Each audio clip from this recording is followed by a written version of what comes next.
how to download a Spotify song without premium. Hey guys, welcome back to this YouTube channel. Today I will show you that can we download a Spotify song without premium. So let's get started. On this process, at first you'll have to open the Spotify app with your account.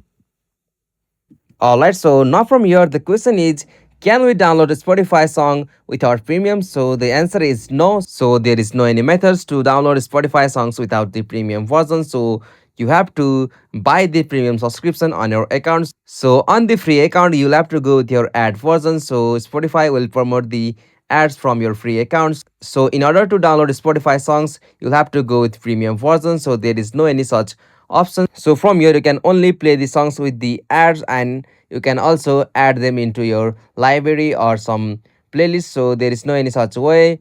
If you found this video helpful to you, please don't forget to subscribe our YouTube channel for more quick and short tutorial like this.